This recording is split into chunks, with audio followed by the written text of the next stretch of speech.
Hey everyone, Dr. Lee here with your recorded lecture for Stuff Chapters 9 and 10. So this is a recording I'm sharing with both sections of SOC 101, and you'll see how that plays out in a minute.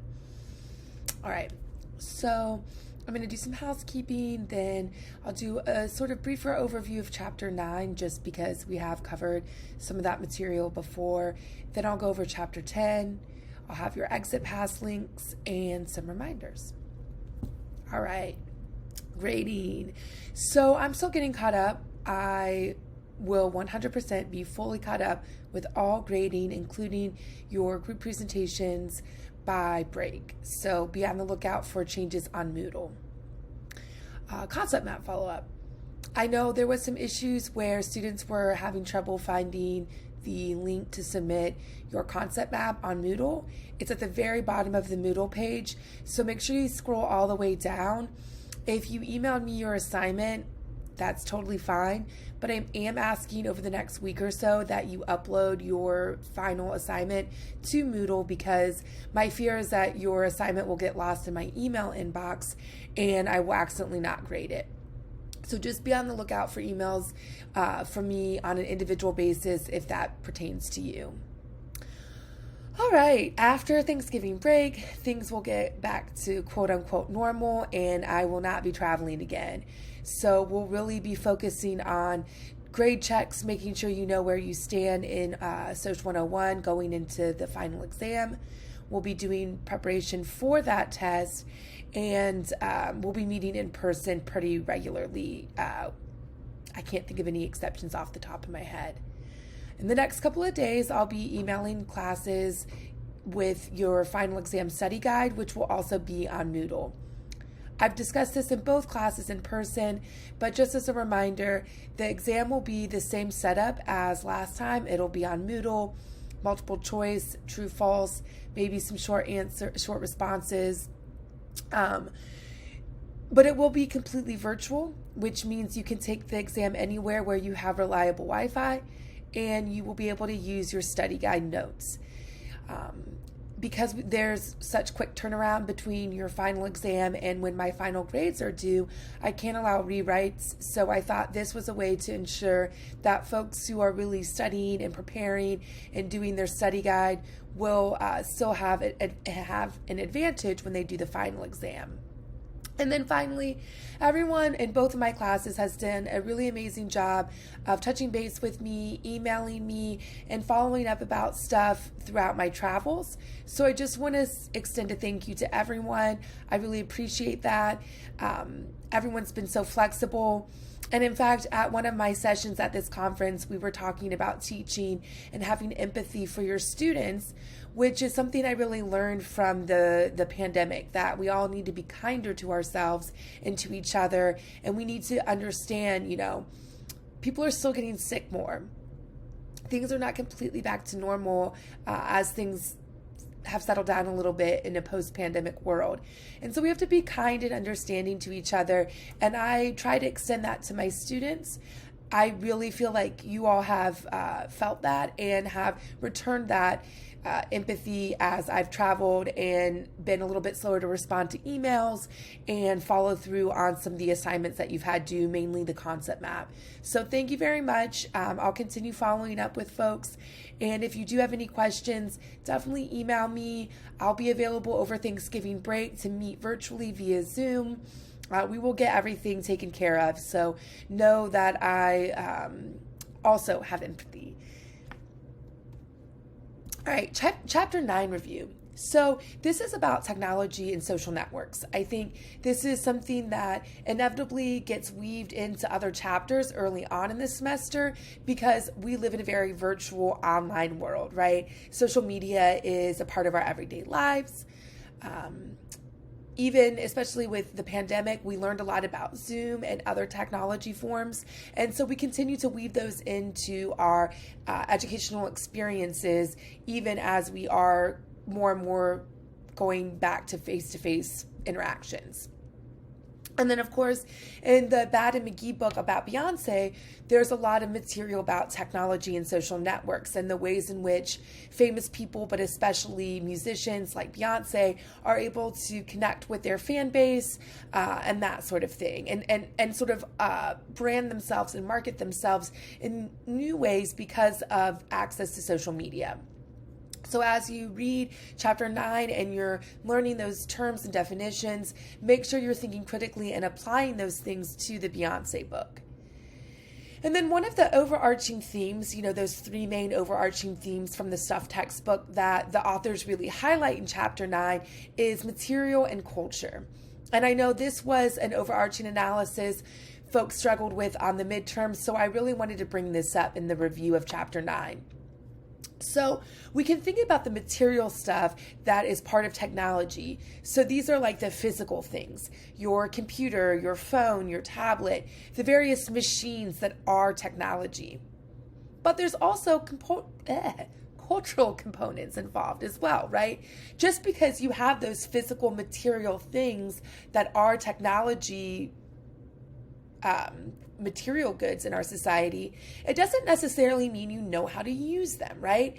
That takes cultural factors. So this is learning how to use technology or making technology do what you want it to do, right? So you can have a computer, but if you're, a boomer or even older and you don't know how to connect that computer to the internet, then the computer is pretty useless, especially if you're thinking about social networks and being able to log on to social media and see pictures of friends and family and that sort of thing. Overall, chapter 9, there's this really big focus and emphasis on different ways we can think about pros and cons of technology and virtual networks. So in sociology, we often talk about some unintended consequences that can exist. And so on the one hand, while technology serves to better connect us in an increasingly globalized world, and that can be seen as a positive thing, there are some negative consequences too. So the way that folks present themselves on social media websites, for example, is perhaps different than how we present in real world face-to-face interactions. And so we're seeing how when you can make yourself look really good on social media platforms, it increases young people's mental health issues and body image issues. We can also see how, as things grow increasingly more tech, folks in rural areas or folks who don't have the financial means to have regular, reliable Wi-Fi connection, they are at a disadvantage when it comes to education. Especially during the pandemic, we saw how in rural areas and low-income areas in K through 12 settings, kids were not able to utilize online technology if they just simply didn't have access to that technology. So those students were already more likely to be at a disadvantage in their educational outcomes, and now having these technology issues further complicates that. And of course, we also see that in higher education as well, right? And so, my prediction is that with those COVID years, we're going to see an even greater gap in educational outcomes for folks that are low income or in rural areas who lacked access and continue to lack access to technology. And then we can also think about intersectionality. So one of the things that's really great about having access to technology and virtual social networking spaces is that they make community more accessible to folks with disabilities. And so that's a sort of a positive aspect of technology and social networks. Folks who maybe weren't able to connect with people in similar situations with them in terms of disabilities can now connect in virtual spaces. Or perhaps folks couldn't access higher education, they couldn't take classes because they couldn't physically get to a campus, but now because of the increase in online education, they can. And so there are some other examples of these pros and cons and related vocabulary and terms, but those are some of the things to be thinking about with Chapter 9. All right. Chapter 10 focuses on consumer culture and the social self. So this is really about how we see ourselves and how other people see ourselves. And of course, there's a direct connection to chapter 9 and the technology and social network stuff, because increasingly in our society, we really have to care about how we see ourselves and how we present ourselves and how others see ourselves in these online social media spaces. And so we can really start to think about how has technology and social media sort of changed these sort of classic ways of understanding ourselves and how others see us. So with Cooley and the looking glass self, this is kind of a classic sociological theory of understanding our social self. And so he's particularly interested in how we understand ourselves, but in relationship to how we think others perceive us, right? Because there's how we see ourselves, there's how other people actually see ourselves and our social self, and then there's how we perceive other people see ourselves. And so Cooley was particularly interested on that component of like, okay, well, the way we think other people see us might actually be different than how they actually see us, but part of our sense of self is very much connected to how we think other people see us. And so that was his contribution to theory. And then we have Mead, who again is another classic sociologist, and his work on the I and the me is sort of a classic theoretical framework for understanding the social self. And so basically he's saying there's the I, which is our impulsive self, and then there's the me, which is our social self. And so when we think about being socially aware and caring about how other people see us in the social world, that's what Mead is sort of focused on. And then finally, Goffman is another classic sociologist who does a lot with a variety of issues and topics, but in particular, self-presentation and the social self. And so Goffman does work on impression management, which is how we think about what he refers to as front stage, or our public self, and then backstage, which is our private self. And so you can start to think about how we self-present ourselves differently in more public versus more private spaces. Or perhaps we might have a different way of presenting ourselves around our family that we're really close with versus our friends we may not know as well, or perhaps people that we work with or go to school with, and that sort of thing. So like I said, Goffman contributes a lot of theoretical stuff, and so I want to discuss a little bit more of the work he's done. So in terms of self-presentation and the way others perceive us, Goffman did a lot of work on stigma. So, and managing stigma. So he was quick to point out that stigma is about being different and undesirable.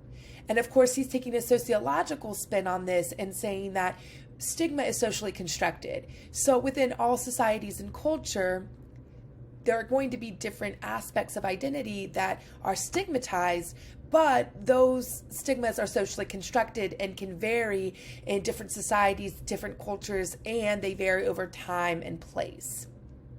I'm trying to think off the top of my head a good way of thinking about how stigma has varied over time. I would say perhaps the LGBTQ plus community. So that identity and being a part of that community was stigmatized in Western societies for such a long time.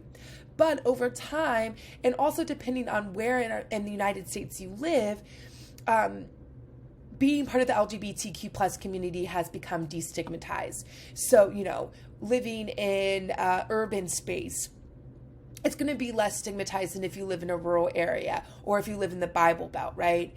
And of course, pretty much everywhere in the United States used to stigmatize the LGBTQ plus community, but we've seen over time, especially with increased policy changes and better media representation, that stigma has really gone down. And then Goffman also talks about ways in which people do stigma management. So the way that we manage stigma can vary depending on if a particular stigma of ours is invisible or visible. So in some instances, we can just hide that stigma, or we can distance ourselves. We can also compartmentalize and perhaps only show that stigma thing in certain situations, or we can embrace it. And again, the LGBTQ plus community is a great example of a community that used to be stigmatized, but in part through embracing LGBTQ plus identities, folks have sort of embraced that. And that's been a strategy of stigma management. The chapter 9 stuff on Goffman, also the authors talk about total institutions, which we've talked a lot about in our classes early on. But total institutions, just as a refresher, are social institutions that organize our everyday lives in really rigid ways. And so if you think about college campuses, especially residential ones like us here at Coastal Carolina University, every aspect of your life is heavily influenced by the university. So where you live, when you sleep, when you eat, what kind of foods you have access to, when you take your classes, when you can go home to see your family. These are all very similar for everyone affiliated with the university, and so that would be an example of a total institution. Some other examples would be prison, mental health or psych wards in hospitals, the military, things like that. And then finally, this is not Goffman related, but it's one of the last major themes in chapter 10 is this idea of branding. And so how we brand ourselves, how companies brand themselves is an important aspect of the social world we live in. And especially with technological advancements, we really see how we are sort of forced into branding ourselves. And we increasingly hear that type of language, especially as you start to think about what you're going to do with your career post-graduation, right? You have to brand yourself on social media sites like LinkedIn and things like that. All right, so here are the exit passes. This is kind of new, but basically there's going to be a link if you're in my Monday, Wednesday, Friday class, or if you're in my Tuesday, Thursday class. I suppose, if one or two students accidentally fills out the exit pass for the wrong section, it's okay.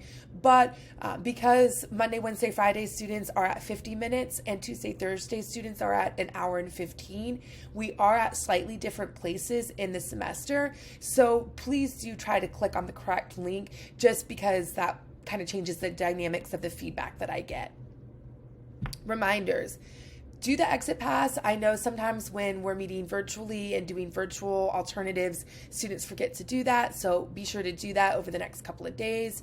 If you haven't already submitted your concept map on Moodle, make sure you do that. Again, I don't want to see assignments getting lost in my email inbox, especially since I've been traveling so much. I have more emails than normal. And then finally, be on the lookout for your final exam and preparing for that. You're the final exam study guide and be preparing for the final exam. I'll be emailing the study guide to you all right before break starts in the next couple of days, and I will also post that to Moodle. As always, if you have any questions, comments, or concerns, you can always email me. I hope everyone has a very fun, relaxing Thanksgiving break. Visit with your family and your friends. So often in higher ed, especially in the social sciences, we talk about how problematic Thanksgiving is because of the experiences of indigenous cultures.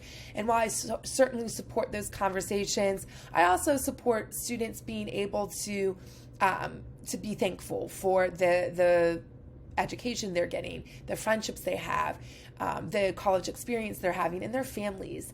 And if for whatever reason things with your family are rough, maybe, I always get students saying that they struggle to talk about politics or religion or things like that with their family during Thanksgiving break. So if that relates to you, try and have that empathy that I was talking about at the beginning of this recording. And I hope that if being home with your family over break is a struggle, that you embrace self-care and you take time to yourself. Anyway, I will see you all soon, and I look forward to December when things are face-to-face again. Bye, everyone.